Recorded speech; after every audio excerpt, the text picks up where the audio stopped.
Sziasztok! Volt egyszer egy teljesen értelmetlen formátumháború.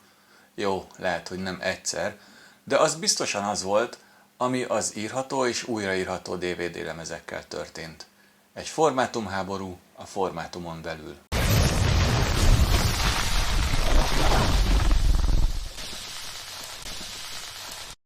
Emlékszik valaki arra, hogy amikor bejöttek az országba az írható DVD lemezek, majd pár évre rá a DVD felvevők, kétféle lemez jelent meg hozzájuk a piacon. A DVD-R és RV, valamint a plusz R és plusz RV. És sokan csak kapkodták a fejüket, hogy most mi van? Névileg a plusz R és plusz RV a hivatalos, de nem mínusz R és mínusz RV, hanem az angolban a dash, vagyis kötőjel, de persze mindenki csak mínusznak és pluszként hívta őket. A videóban úgy fogom használni és megkülönböztetni őket, hogy DVD-R és RV, esetleg használom a mínuszt is, valamint plusz R és plusz RV. Az írható CD lemezeknél egyszerű volt a dolog. Volt írható CD-R és újraírható CD-RV. Most felejtsük el azokat a formátumokat, amelyek nem kerültek kereskedelmi forgalomba, vagy csak professzionális felhasználásra voltak. A láthatatlan formátumzavar után kiegyeztek a cégek egy egységes technikában, köszönhetjük ezt a számítógépes cégeknek. Na ez volt a DVD, amiről már készítettem videót, belinkelem ide, hogyha nem felejtem el. Ha elfelejtem esetleg, akkor keressétek a csatornámon. No de vissza a témára.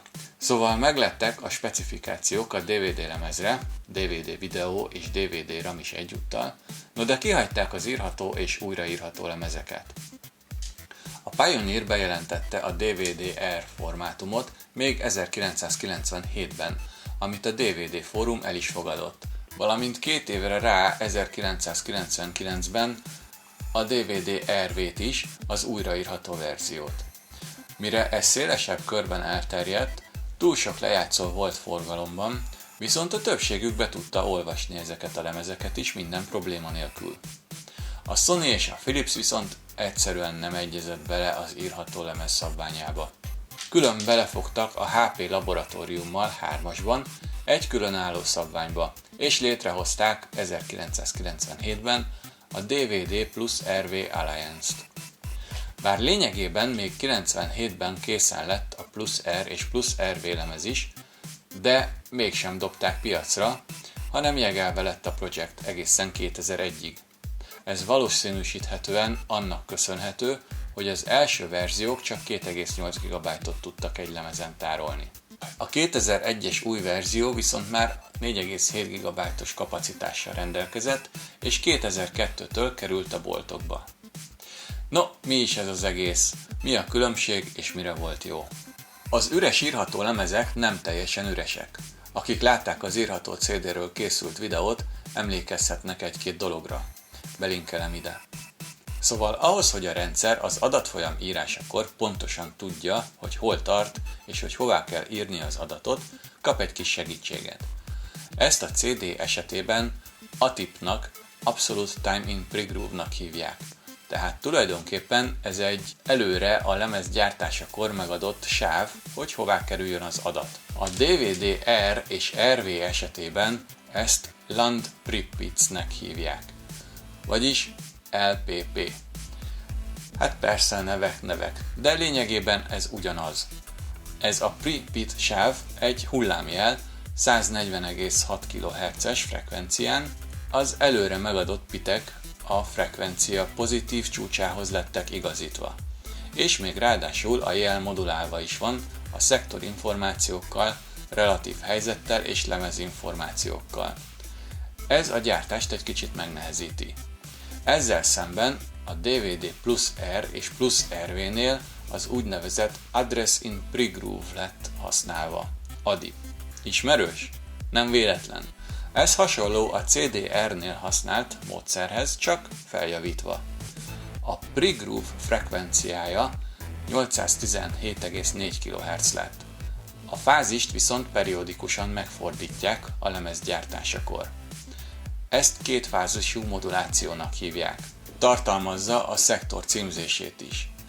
Ez a technológia azt teszi lehetővé, hogy a lézer precízebben pozícionálható, és kisebb lesz a hely vagy űr két adat között, 1 mikron körülbelül. Erre pedig úgy szoktak hivatkozni, hogy Lossless Linking Technology. Az írás mindig állandó bitrátával történik, de a videó és audio adata nem. Ezért az írást felfüggesztheti a gép egy kicsit, majd folytatja. Állítólag a "-R-RV" esetében ez veszteséget okoz, de a +R és +RV teljesen folyamatossá tudja tenni az adatsort, vagyis nem lesz benne veszteség. A +R és +RV-t úgy is reklámozták, hogy szerkesztés esetében pontos ugrásokra képes az adatsorban. Az ADIP kevésbé érzékeny az interferenciákra is. Mindegyik verziónak a lemez elején van PCA, vagyis Power Calibration Area, ami a lézerfény erejét határozza meg, valamint RMA, Recording Management Area, amire az írás megkezdése előtt kalibrációs teszteket végez a lézer. A DVD-R és RV lemezeken 7088 ilyen teszt tárolható, a +R és +RV-nek nagyobb ez a területe, méghozzá jócskán 32768 szektor. Nos, saját tapasztalat alapján, ami nem felel meg a hivatalos adatoknak teljesen, a DVD-R sokkal megbízhatóbban működött, mint a +R lemezek. Sokkal inkább kompatibilisnek mutatkozott a régebbi lejátszók esetében is. Az újraírhatók esetében viszont nem vettem észre nagy különbséget a kettő között. Még az újraírás számában sem, ugyanis nemhogy több százszor újra lehetett volna írni, de nekem már a 15. után hibákat produkáltak. Ez az egész formátumháború nem tartott azért túl sokáig, mert a gyártók többsége ráállt a multi-drive-okra, nagyjából 2006-tól, amik képesek voltak a plusz lemezeket is használni és a mínusz lemezeket is. Ez egyébként nem volt akkora probléma senkinek sem, hiszen csak licenszelni kellett. Ugyanis az egész szoftveresen megoldható könnyedén, hogy mindegyik verziót tudja kezelni a meghajtó. Hiszen az alapok megegyeznek, csak a pregroove kezelése más. Szóval erre volt az a nagy felhajtás. Tulajdonképpen az egész csak addig számít, amíg a lemez meg nincs írva. Ugyanis onnantól kezdve a lejátszónak elvileg teljesen mindegy, hogy melyik formátumot használják. Vagyis ez azt jelenti, hogy a felhasználó szemszögéből is elméletileg teljesen mindegy, hogy melyik lemezfajta. És hogy még érthetőbb legyen, hogy mikor számított a plusz ADIP technológiája. A számítógépben, amikor kiírt valaki valamit egyszerre és ennyi, akkor tök mindegy volt. Az előny az olyan esetekben jöhetett ki, amikor a DVD recorderben több kisebb, rövidebb műsort rögzítettek. Na akkor talán számított a plusz előnye, az a kis plusz. 2003-ban mutatták be a kétrétegű írható lemezeket, elsőként a DVD +R Dual Layer-t, ami a Philips és a Mitsubishi közreműködésével készült. 2004-től lehetett kapni. Ez sokkal jobban és megbízhatóbban működött, mint a riválisa. 2005-re a Pioneer Layer Jump technológiája pedig lehetővé tette a DVD-R Dual Layer lemezek gyártását is. Nos, én ilyen lemezt nem igen láttam, nem terjedt el igazán, állítólag kompatibilitási problémái voltak. 2006-ra kész lett a DVD +RV Dual Layer is, a GVC-nek köszönhetően elsősorban, de piacra már nem került a Blu-ray miatt.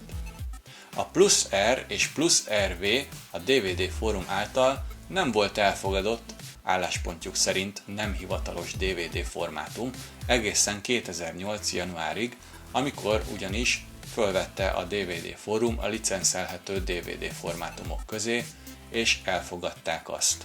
Persze eddigre már ott volt a Blu-ray. Az asztali felvevőkben addig, amíg nem lett egy lemez lezárva, egy köztes formátumot használnak.